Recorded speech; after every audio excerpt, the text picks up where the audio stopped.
Okay, everyone, good afternoon. I just barely made it here. I had a flight connection in Chicago and walked off of one plane and onto another. It was that close. But I'm really happy to be here. And now that you've all had a nice lunch, I just want you to relax and take a nice nap. I'll try not to speak too loudly, because I certainly do not want to keep anyone awake. That's not what I'm here to do. All right, and so I go for what? I think I speak for about 3 hours right now. Is that what it is? Good. I have confessions at 4 o'clock. Okay, so I'll be first in line at 4 o'clock when I'm done with my talk. Perfect. All right. Well, this probably will be a slightly long talk because we have to figure out if God exists. And there's a few things we have to go through in order to get to whether or not God exists. It's going to take a little bit of, but and of course I'm not here to introduce you to G.K. Chesterton because we have all these books that can do that. And certainly buy from Warren before you buy from me. But I do have a couple of titles that he doesn't have, so you can get those from me. But always buy local. I hope you at least understood that much from Joseph Pierce's talk. Yeah. So if you're not familiar at all with Chester, which I doubt at this point, this will be sort of a baptism by fire. But of course, I shouldn't use the word baptism because it's a religious term, and we still haven't really determined that God exists. So if there is no God, there's no need for religion. I think we can establish that, except for maybe Buddhism. You could still have Buddhism if there's no God, which would be a perfect religion. Buddhism would be the perfect religion if there is no God. But I'm getting behind myself here. So I'm going to start with a Chesterton quote. I often do. And I'm going to do it again right now. So here's the actual beginning of the talk right now. Chesterton says, "Science must not impose any philosophy. Science cannot tell us what to think any more than the telephone can tell us what to say." Now, what is the function of science? Well, science has only one function. It's a very useful function, but it does only one thing, and it's a very practical thing. It measures. That's what science does. It measures. It quantifies. It tells us how big, how small, how far, how near, how many, how few, how long, how short, how wide, how narrow, how fat or heavy, how light, how bright, how dark, how old, how young, how hot, how cold, how lethal, how salubrious, how weak, how powerful, and all those quantifications. And properly speaking, science doesn't do that. We do that using science. When we are doing science, we are measuring. And with the information that we collect, the data, that using scientific means, we can do many other good things. We can build things. We can destroy things. My doctor, says Chesterton, can tell me which foods will kill me, but it's not up to him to tell me whether or not I should be killed. I need a philosopher for that. And in spite of what Chesterton warns us about the limitations of science, science unfortunately has been used to impose a philosophy. And that's a philosophy, again, that has been imposed by certain people who are invoking science as their authority.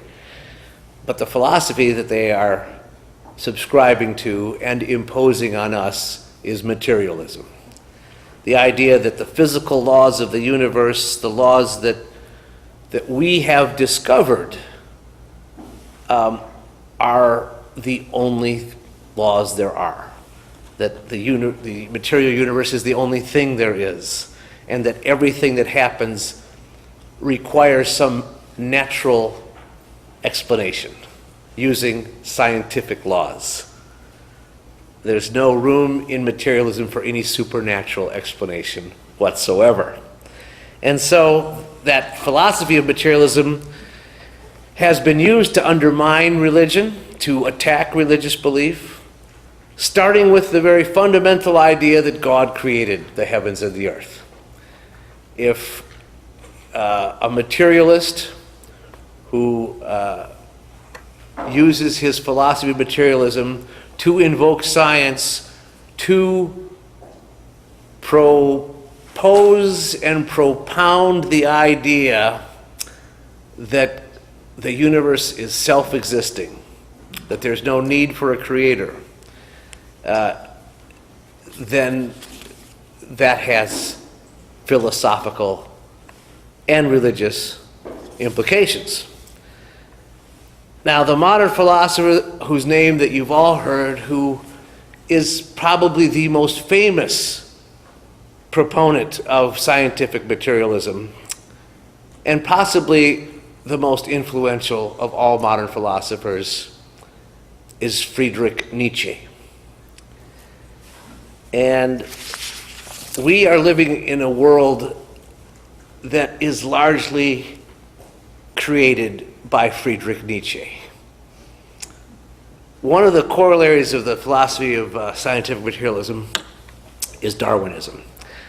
Darwinism may or may not have value as a biological theory, but I'm not talking about a scientific theory. I'm talking about a philosophy that has been imposed by people invoking science, and that philosophy is the one that so influenced Nietzsche's thinking. It's the idea that only the strongest survive, that the weak are expendable, that the idea of endless progress, that things are inevitably going to get better. The notion that humanity has not only progressed to this point, but will continue to progress and must now progress beyond it. The idea of progress for progress's sake, progressivism as a value, as an ideal.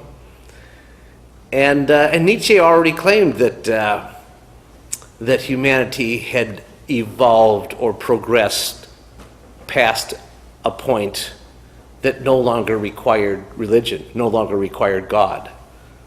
He came up with his famous line, "God is dead, and we've killed him. And we must move now beyond good and evil." Those are two of his epitomal phrases, and they're the linchpins of his philosophy. How did Nietzsche get to these ideas? And what's been the effect on the world? To answer these questions, there's only one way to answer them. We use G.K. Chesterton, okay?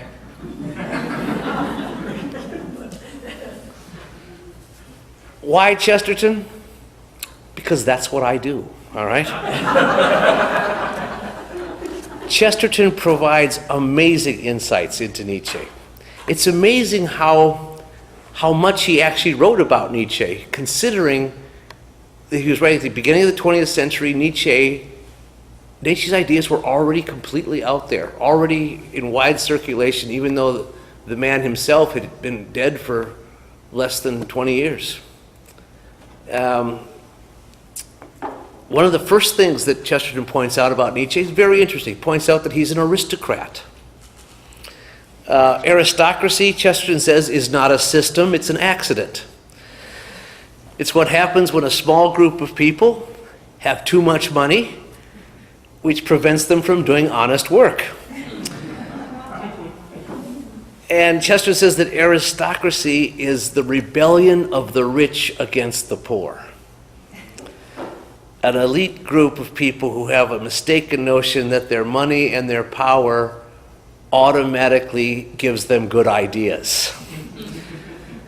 And Nietzsche was among the strong class that despised the weak.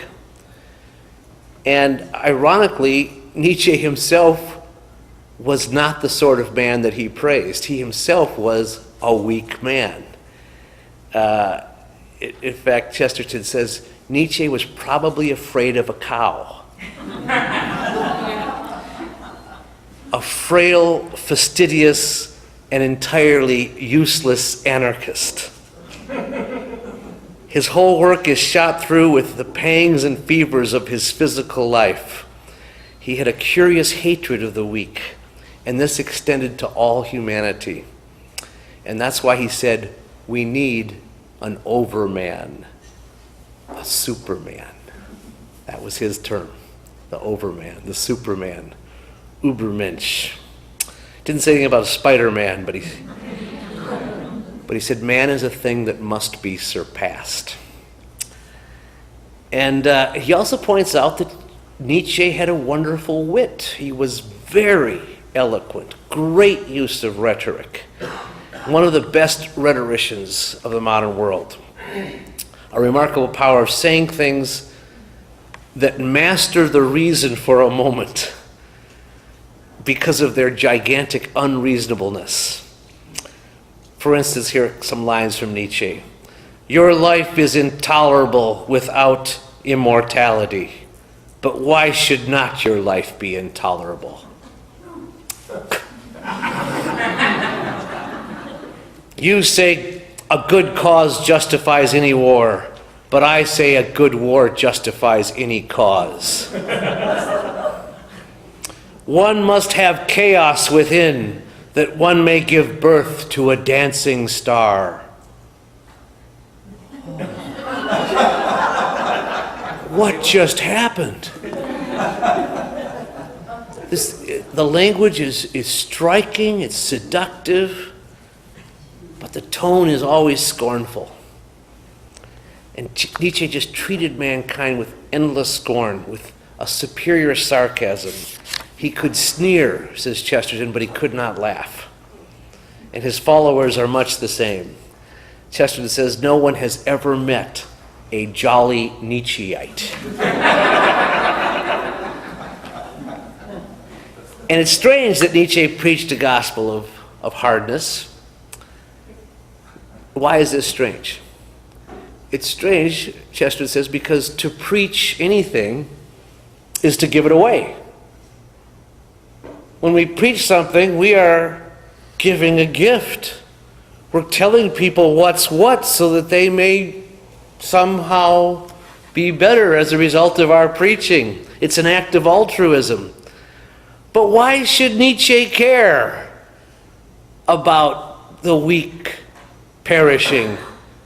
Why bother evangelizing his strange truth, his inversion of values?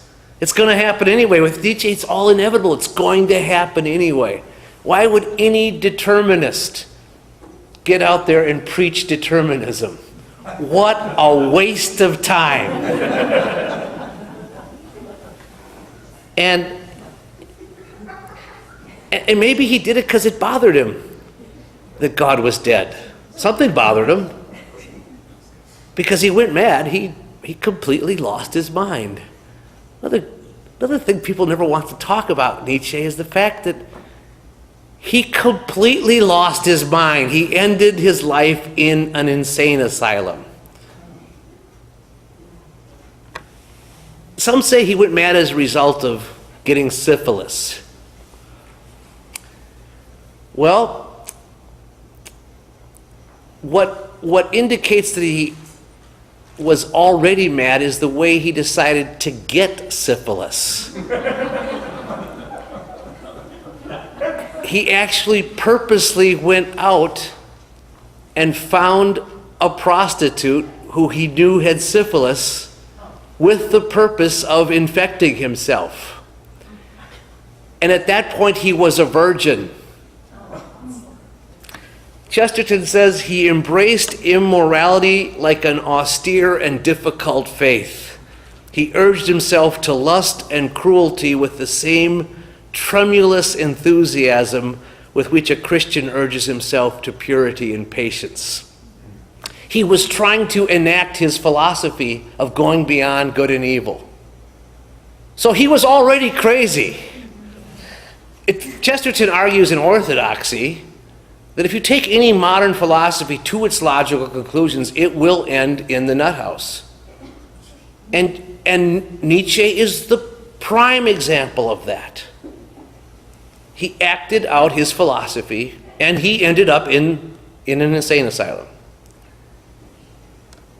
I mean, visiting a prostitute already represents a certain loss of clear thinking.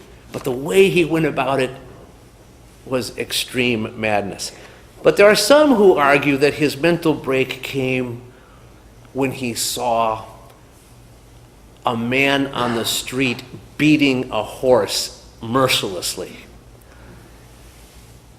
And that's when he lost it. And that may be true, except for the fact that it would prove that Nietzsche, in that case, didn't believe his own philosophy. Because why would he care that a horse was getting beaten? Why the sudden compassion for a horse? Where's the hardness that he preached? Where's the beyond good and evil? Although Chesterton says elsewhere, wherever you have animal worship, you'll have human sacrifice. That's why you have so many pet stores and so few baby stores. But Chesterton has this other explanation for Nietzsche's madness, and that it was, in fact, his very philosophy that drove him insane. He says, again in Orthodoxy, the poet simply tries to get his head into the heavens. The logician tries to get the heavens into his head, and his head splits. Madness, he says, is using mental activity so as to reach mental helplessness. And that's what Nietzsche finally achieved, was mental helplessness. A universe in which God is dead is a madhouse. And the nuts are running the place, right? And the whole problem with Nietzsche's philosophy, Chesterton, is that it's an unnatural philosophy. It's simply an unnatural philosophy. Any normal person recognizes it as abnormal. It's the educated people that somehow get deceived and swept away by it. Chester says, if you got on an omnibus, which is the long word for bus, okay? You get on a bus, and there's a German philosopher on the bus talking about the Superman and the master of morality, and the educated man on the bus would say, well, he's perhaps immoral in his teaching of immorality, but there's something true in what he says. Another might say he's slightly illogical, but there's something that's attractive about it. Another would say, well, he's exaggerating, but there's something not quite practical in his philosophy. Whereas the bus conductor would say, he's out of his flipping gourd. There's simply an ultimate psychological truth that he's wrong and he's out of balance. And any normal person would recognize that. He's not speaking a universal truth. Or as Chester would say, he would put it in the quite admirable popular phrase, he's not all there. And Nietzsche's ideas would be condemned in any normal age. In fact, they would be dismissed before they would even be discussed. They wouldn't be taken seriously by any normal person, like any normal bus conductor.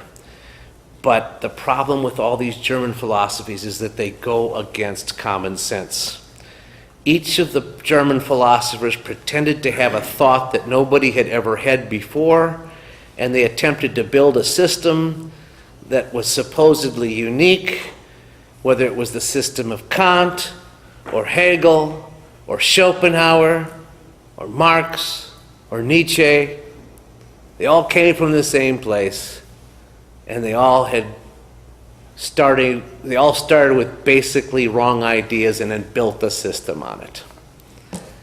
And they're not new ideas. Chesterton points out how even Shakespeare anticipated Nietzsche. When Richard III it says at one point, he sounds almost like Nietzsche when he says, "Conscience is but a word that cowards use, devised at first to keep the strong in awe." That's Richard III sounding like Nietzsche, 300 years before the fact. And of course, that character in that play is an insane hunchback on the eve of defeat. Chesterton says that Shakespeare not only saw the ideas, he saw through them. But in spite of the madness of Nietzsche, in spite of the madness of his philosophy, many leading intellectuals of the 20th century embraced his ideas. His ideas took over an entire country twice, leading to the First World War and the Second World War. And we were talking at lunch, and my good friend Joseph Pierce, who we cleverly arranged so we didn't have to hear each other's talks. But we still had the good opportunity to disagree about something at lunch. And he was saying how World War I, maybe that's where Chesterton's too over the top and too jingoistic. And I was arguing, here I am arguing against the Englishman, saying, no, Chesterton saw that the German philosophy was truly evil and was going to spell the end of Christian Europe. And Chesterton also said that at the end of World War II, the war was not over. That everything that the Prussians represented was still there. And if you read what he says about the Prussians and just change the word to Nazi, he is explaining Nazi Germany to a T.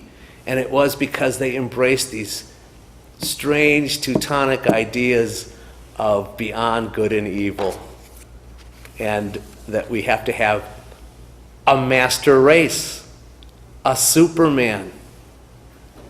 And here, the philosophies were being embraced through eugenics, which Chesterton warned against. The idea of breeding better people and letting the weak perish.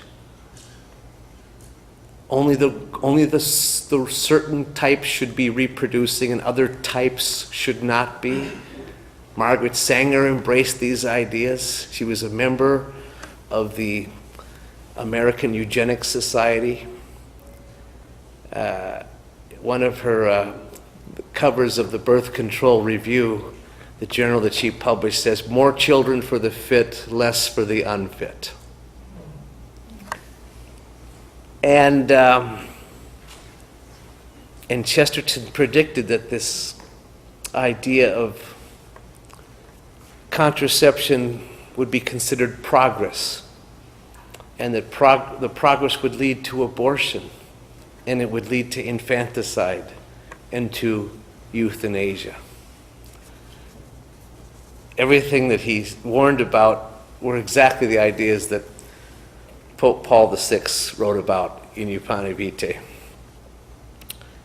This whole country of Germany embraced Nietzsche's philosophy.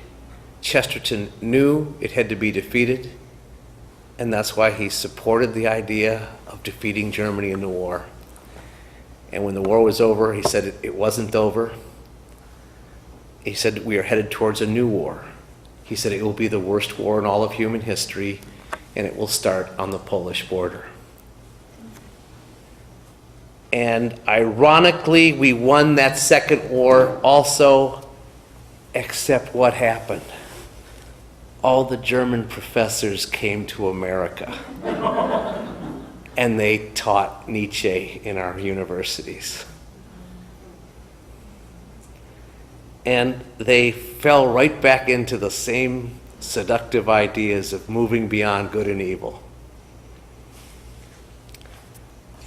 and that God is dead. Now let's talk about atheism for a minute here. We're still trying to establish whether or not there's a God. Let's talk about atheism. Chesterton says meaning must have someone to mean it.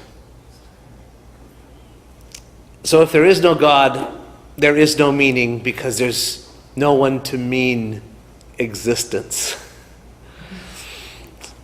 In fact, if there is no God, there's no such thing as news.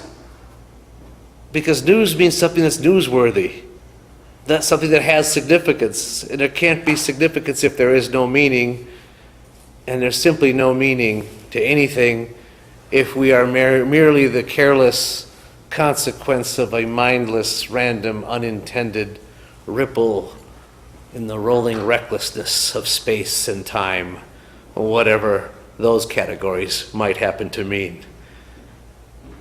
And there's something weirdly liberating in a theology with no theos. But it can't be considered comforting. Again, why does it make any sense that atheists are so ornery? Why do they care? Why are they so angry about the fact that we stupid, deceived believers want the word God on our money? Why do they care? Why don't they just spend the money? If they're true materialists, why can't they be more faithful to their own religion? But Chesterton says the main thing atheists are interested in is attacks on atheism. That's a good line. The main thing that atheists are interested in is attacks on atheism. I can tell you why they're so passionate about atheism. It's because they really have convinced themselves that it's true. And if you believe anything is true, you want to convince someone else that it's true also. And there's just this natural evangelical fervor that anyone has who embraces the truth has, and it includes atheists. Even though they put their faith in nothing, they want everyone to share their unbelief.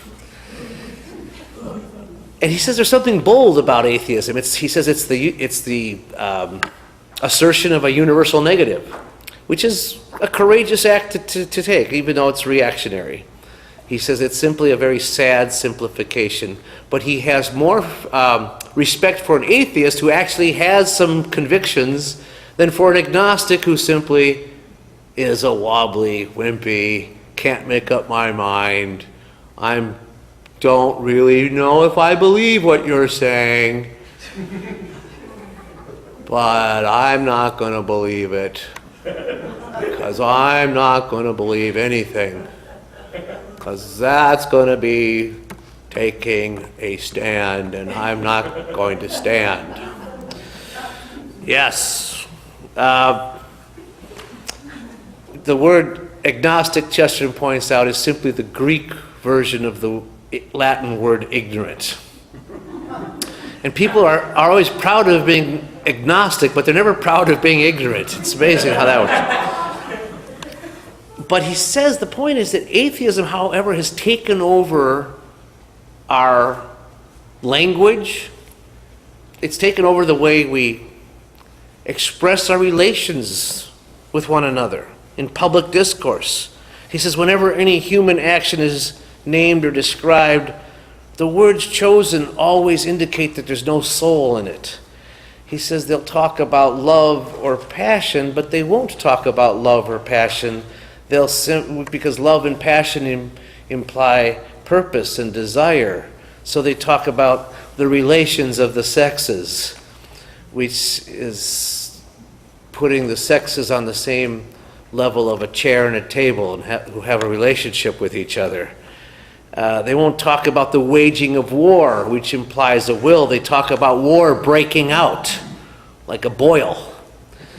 They will not talk about masters paying higher or lower wages. They'll simply talk about the rise and fall of wages, because that would take out the will. And they describe wages as if they're talking about the tides of the sea. And of course, they won't call progress an attempt to improve, but only a tendency to improve. And the word progress, as I think I indicated before, is just become an atheist catchword. Progress is providence without God, as Chesterton says. It's the theory that everything goes right by accident and will continue to go right. Atheistic optimism. It's an everlasting coincidence, far more miraculous than a miracle, says Chesterton.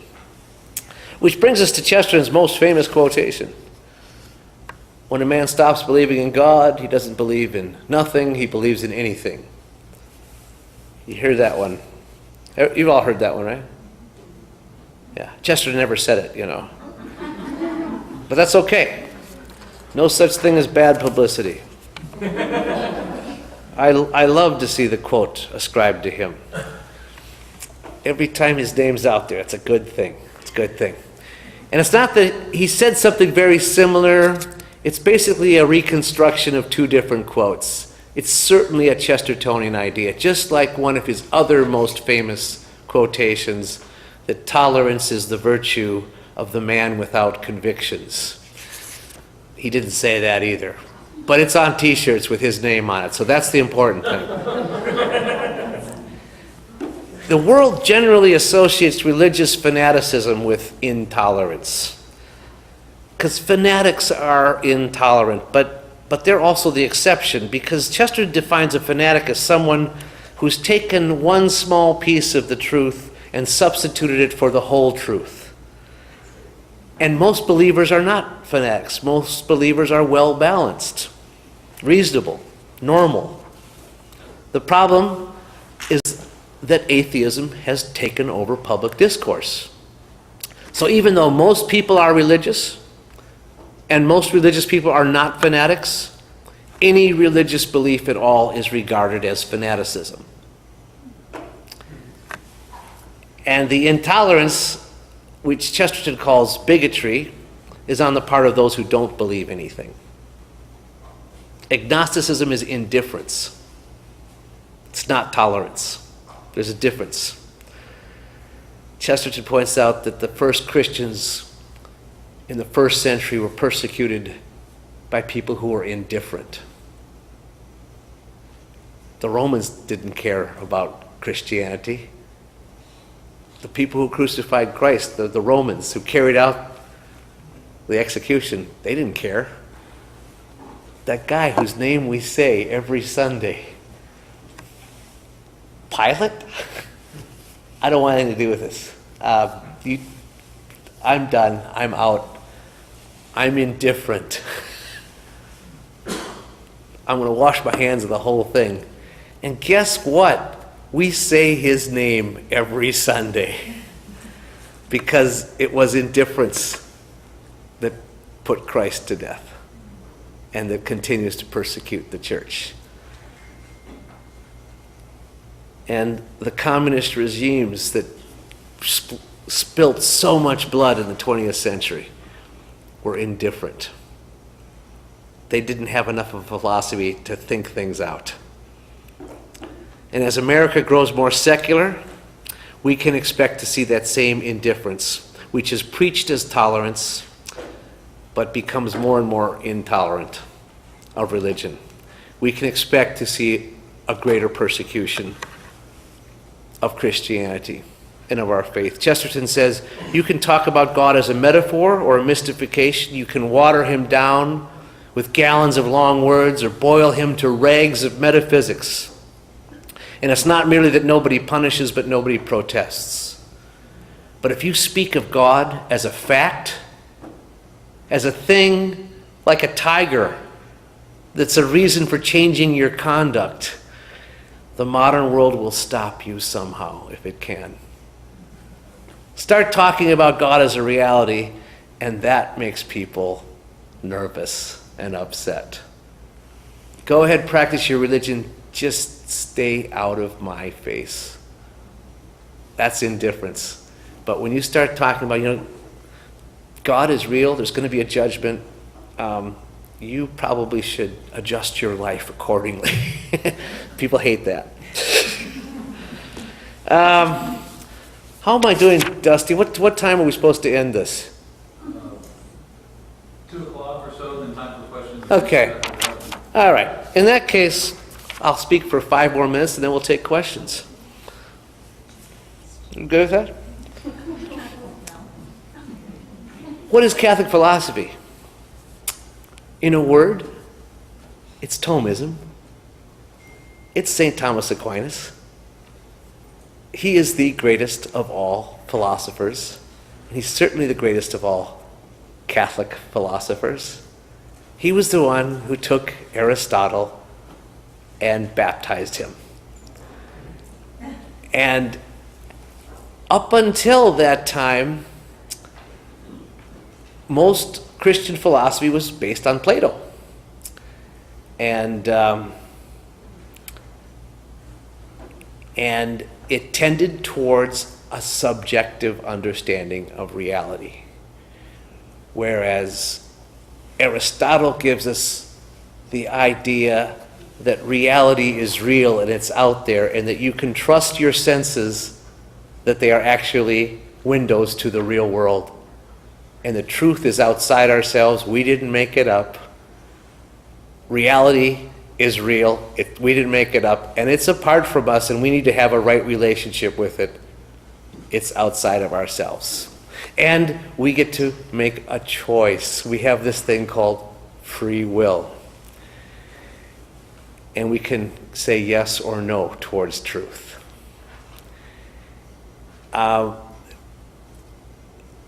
There was, since Plato really was the most influential of all philosophers on Christian thought,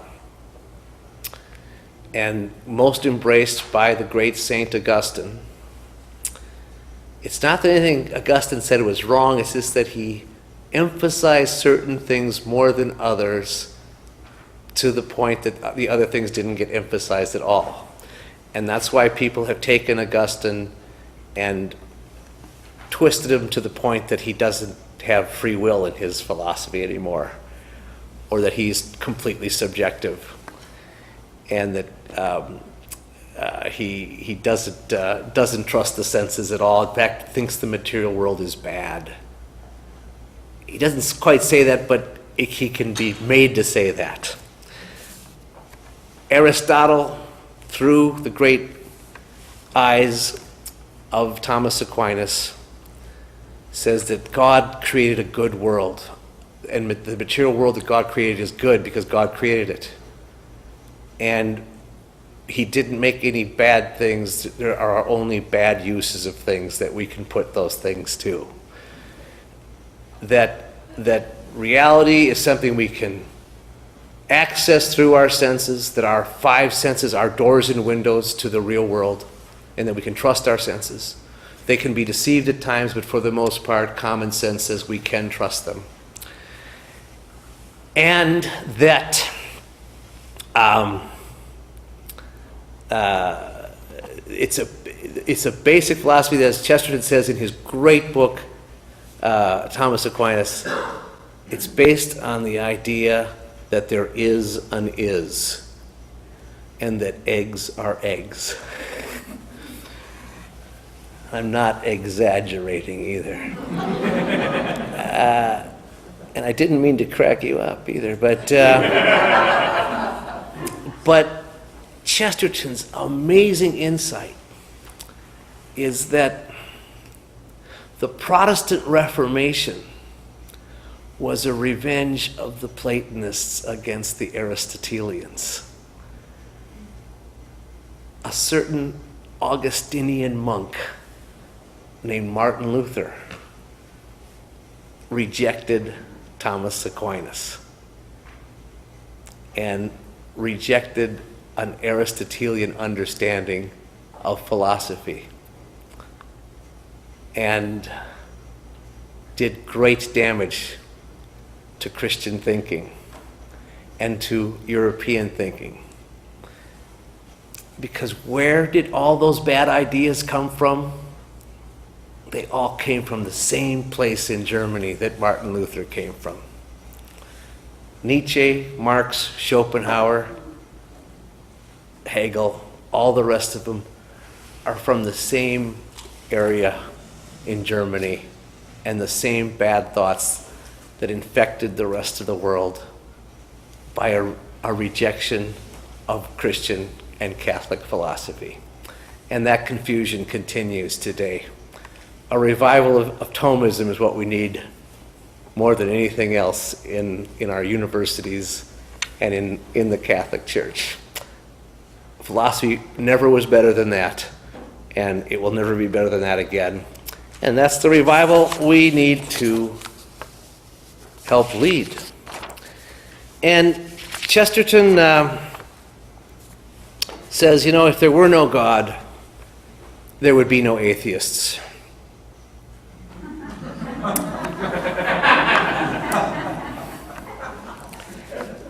The atheists, every now and then, they have their day. They announce one more time that God is dead. But the first people to announce that God is dead, that was the Christians. We were the first ones who announced that God is dead. We, the ones who had the doctrine that God himself died for us. And ever since that time, Chester points out, Christianity has died several times throughout history. It's been defeated, it's been destroyed, it's been demolished, and yet it's come back every time because it has a God who knows his way out of the grave. Thank you for your kind attention.